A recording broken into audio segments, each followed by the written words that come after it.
Hello दोस्तों, जैसा कि आपको पता है हमारी चल रही है पिवट टेबल सीरीज। आज है एपिसोड 5 और जिसमें मैं बात करने वाली हूँ ग्रुपिंग और कस्टम ग्रुपिंग के बारे में। पिवट टेबल में हम ग्रुपिंग कैसे कर सकते हैं, पिवट टेबल में कस्टम ग्रुपिंग कैसे कर सकते हैं, पिवट टेबल में ग्रुपिंग की नीड क्या है, या फिर हम ग्रुपिंग के थ्रू अपनी रिपोर्ट को कैसे रिप्रेजेंट कर सकते हैं, ये सारी बातें मैं इस वीडियो में करने वाली हूँ। चलिए फिर देर किस बात की, लेट्स मैं अपने इस डेटा पर ऐड करूंगी पिवट टेबल। इसके लिए मैं पूरे डेटा को सेलेक्ट करूंगी कंट्रोल ए करके, और इस बार मैं माउस के थ्रू पिवट टेबल ऐड ना करके इस बार मैं कीबोर्ड के थ्रू पिवट टेबल को ऐड करूंगी। इसके लिए आप प्रेस करोगे सबसे पहले अल्ट के लिए आ रहा है एन, पिवट टेबल के लिए आ रहा है वी, और टेबल रेंज के लिए आ रहा है टी। इस तरीके से आप Alt-N-V-T आपका शॉर्टकट हो गया। अब आप यही एग्जिस्टिंग वर्कशीट में अपनी पिवट टेबल को ले लो, लोकेशन आप यहाँ पे ये दे दो और ओके कर दो। ये तो चलिए हो गया सिंपल, पिवट टेबल कैसे ऐड करना है ये आपको पता है। ये आ गई मेरी बाय डिफॉल्ट पिवट टेबल जो बनकर यहाँ पर आ जाती है। अभी इसमें मुझे क्या क्या चाहिए, मुझे यहाँ पर चाहिए ऑर्डर डेट, मैंने रो में ऑर्डर डेट ले लिया। उसके बाद मुझे चाहिए टोटल यूनिट कितनी सेल हुई है, वो मैंने यहाँ पर ले लिया। अब आप देखो ऑर्डर डेट में यहाँ पर क्या आ रहा है, Q1, Q2, Q3, Q4। ये बाय डिफॉल्ट यहाँ पर ग्रुपिंग होकर आ रही है, पर मुझे ऐसी ग्रुपिंग नहीं चाहिए, मुझे ये डेट वाइज चाहिए। तो अभी आप देखो इसको चेंज कर सकते हो, आपको ईयर वाइज चाहिए, डेट वाइज चाहिए, जैसा भी चाहिए आप यहाँ से इसको चेंज कर सकते हो। कैसे चेंज कर सकते हो, यहाँ पे राइट क्लिक किया, राइट क्लिक करने के बाद आपको यहाँ पर एक ऑप्शन मिल रहा है ग्रुप का। यहाँ पे आपको ऑप्शन मिल रहा है ग्रुप का। अब इस ग्रुप के ऑप्शन में आप देखिए आपको seconds, minutes, hours, days, months, quarter, years, आपको जिस भी अकॉर्डिंग से ग्रुपिंग करनी है आप यहाँ से कर सकते हो। सबसे पहले आपको क्वार्टर वाइज ग्रुपिंग हटानी है तो आप दोबारा से क्वार्टर पे क्लिक करोगे। अब आपको यहाँ से ईयर वाइज चाहिए तो आप ईयर पे क्लिक करोगे और यहाँ से ओके करोगे। जैसे आप करोगे आप ये देखो आपका यहाँ से ईयर वाइज ग्रुपिंग हो गया। इसी तरीके से आपको ये दोबारा मंथ वाइज चाहिए, आपने फिर से यहाँ पे क्लिक किया, इसको यहाँ से ग्रुप पे गए और आपने यहाँ पर ईयर को दोबारा से क्लिक करके हटाया और मंथ पे क्लिक किया और यहाँ से ओके किया। अब ये आपका यहाँ पे मंथ वाइज ग्रुपिंग हो गई। इसी तरीके से आपको यहाँ से इसको अनग्रुप करना है तो आप यहाँ से जाके इसको अनग्रुप कर सकते हो, तो ये दोबारा फिर से डेट वाइज यहाँ पर आ जाएगा। इस तरीके से आप यहाँ पर ये बाय डिफॉल्ट ग्रुपिंग होती है जो आप यहाँ से कर सकते हो। आप यहाँ से गए ग्रुप पे राइट क्लिक किया, ग्रुप पे गए, ग्रुप में आप यहाँ पे एक और ऑप्शन आपको यहाँ पर मिल रहा है, देखिए यहाँ पर मिल रहा है डेज का ऑप्शन।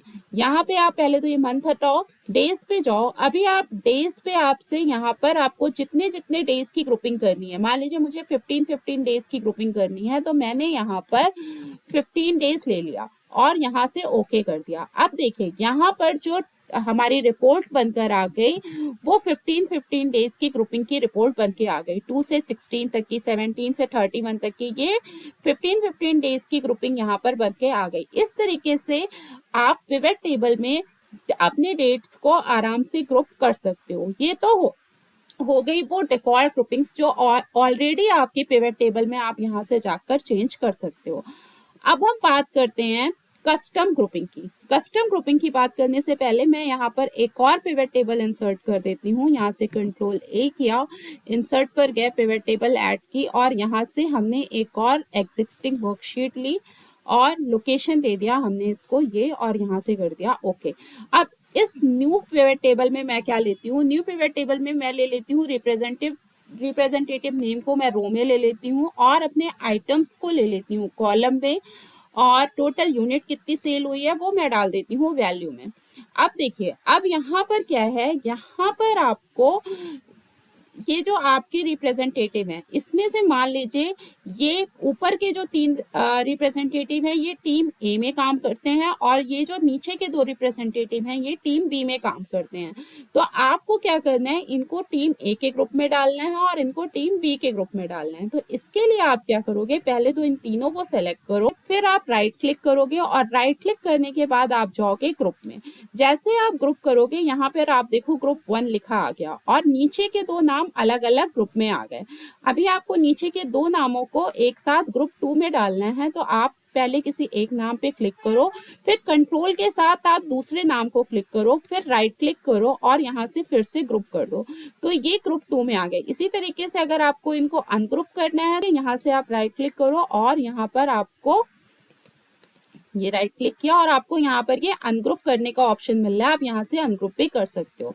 आपको इस ग्रुप का नाम चेंज करना है, इसको ग्रुप 1 नहीं रखना है, इसको टीम ए नाम देना है, तो आप इस पे क्लिक करो और यहाँ से आप देखो मेरा फॉर्मूला बार शो नहीं हो रहा है क्योंकि मैंने यहाँ से फॉर्मूला बार को हाइड कर रखा है व्यू से। मैंने फॉर्मूला बार दिया, अभी आप देखो यहाँ पर फॉर्मूला बार में जाकर इसका नाम चेंज कर सकते हो। मुझे नाम देना है इसको टीम ए, तो मैंने इसको नाम दे दिया टीम ए, ठीक है। इसी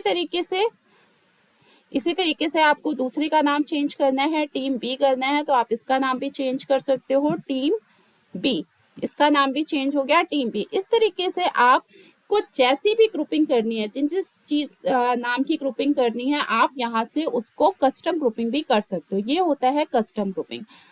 अभी देखिए, अब मैं आपको एक और पिवट टेबल इंसर्ट करके यहाँ पे दिखाती हूँ। फिर से आपने कंट्रोल ए किया, इंसर्ट पर गए, पिवट टेबल इंसर्ट की, एग्जिस्टिंग वर्कशीट और लोकेशन ले लिया हमने इसका यहाँ पर ये, ठीक है, और ओके किया।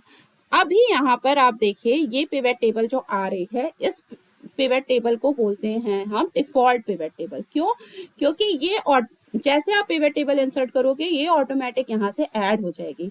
एक होती है classic pivot table. Classic pivot table क्या होती है उसको मैं आपको दिखाती हूँ। आप इस पिवट टेबल पर राइट क्लिक करोगे और राइट क्लिक करने के बाद आपको यहाँ पर एक ऑप्शन मिलेगा पिवट टेबल ऑप्शन का, इस पे आप क्लिक करो और आप यहाँ से जाओ डिस्प्ले पे। जब आप डिस्प्ले पे जाओगे आपको यहाँ पर एक क्लासिक पिवट टेबल लेआउट का ऑप्शन मिलेगा, इस पे आप क्लिक करो और यहाँ से आप इसको ओके करो। जैसे आप ओके करोगे आपको यहाँ पर ये एक क्लासिक लेआउट दिखाई देगा। अब इस क्लासिक लेआउट का बेनिफिट क्या है वो मैं आपको दिखाती हूँ। चलिए पहले मैं यहाँ पे पिवट टेबल बना लेती हूँ, यहाँ पे मैं ऑर्डर डेट ले लेती हूँ रो में। तो देखिए यहाँ पे ये बाय डिफॉल्ट वो आ गया क्योंकि मैंने वहाँ पे ग्रुपिंग कर रखी है। यहाँ से मैं इसको चेंज कर देती हूँ पहले तो, ठीक है। यहाँ से मैं गई, यहाँ से इसको मैं ग्रुप में गई, ग्रुप से मैंने इसको चेंज कर दिया ईयर में। जैसे मैं ईयर में चेंज किया आप देखिए यहाँ पर ये ईयर में आ गया। अभी यहाँ से मैं टोटल यूनिट ले लेती हूँ यहाँ पर, ठीक है, टोटल यूनिट आ गई यहाँ पर। अभी मुझे यहाँ पर मंथ भी देखना है, ठीक है, मुझे यहाँ पर मंथ भी देखना है, ईयर भी देखना है और मंथ भी देखना है। तो मैंने यहाँ से ईयर को भी लिया और मंथ को लिया और ओके कर दिया। अब आप देखिए आपका ईयर इस कॉलम में आ रहा है और मंथ आपका इस कॉलम में आ रहा है। आपको डेट भी देखनी है तो आप यहाँ से ग्रुप में जाओ, फिर से आप ईयर मंथ और साथ में आप यहाँ पर डेज भी ले लो, ठीक है। तो अब आप देखो डेज आपका इस कॉलम में आ रहा है, मंथ आपका इस कॉलम में आ रहा है और ईयर आपका इस कॉलम में आ रहा है। यही आप अपना यहाँ पर आओ, अगर जो आपकी डिफॉल्ट पिवट टेबल है आप उसमें चेंज करो, ग्रुप चेंज करो ईयर वाइज, ठीक है, इसको आप ईयर वाइज रहने दो। और अब आप देखो यहाँ पर ये आ रहा है ईयर वाइज। अभी आपको इसमें मंथ भी चाहिए तो आप क्या करोगे, इसको सेलेक्ट करोगे, साथ में ग्रुप में ईयर आपने पहले सेलेक्ट कर रखा है, मंथ भी ले लो आप साथ में। ये देखिए यहाँ पर क्या हो रहा है, मंथ इसी कॉलम में ईयर के नीचे आ रहा है, ठीक है। आप इसको एक्सपेंड कर सकते हो, मिनिमाइज कर सकते हो, एक्सपेंड कर सकते हो। यहाँ पर क्या हो रहा है, यहाँ पर आपका ये सेम कॉलम में नहीं आ रहा है, आपका अलग अलग कॉलम में आ रहा है। इस तरीके से अगर आप जो है यहाँ पर क्लासिक पिवट टेबल यूज करते हो तो आपको थोड़ा सा इजी हो जाता है देखना, ठीक है। आप यहाँ से भी इसको एक्सपेंड कर सकते हो, यहाँ से भी आप इसको मिनिमाइज कर सकते हो, ये ठीक है। इस तरीके से आप क्लासिक पिवट टेबल को भी यूज कर सकते हो और अगर आपको डिफॉल्ट पिवट टेबल यूज करनी है तो आप डिफॉल्ट पिवट टेबल भी यूज कर सकते हो। उम्मीद करती हूँ आपको मेरा आज का वीडियो पसंद आया होगा, लेकिन अभी वीडियो का एंड यहाँ पर नहीं हुआ है क्योंकि नेक्स्ट वीडियो में मैं बात करूंगी पिवट टेबल सेटिंग्स के बारे में, इसलिए हमारे साथ बने रहिएगा। और अगर अभी तक आपने चैनल को सब्सक्राइब नहीं किया है तो सब्सक्राइब कर दीजिएगा और लाइक शेयर तो बनता ही है। Thank you.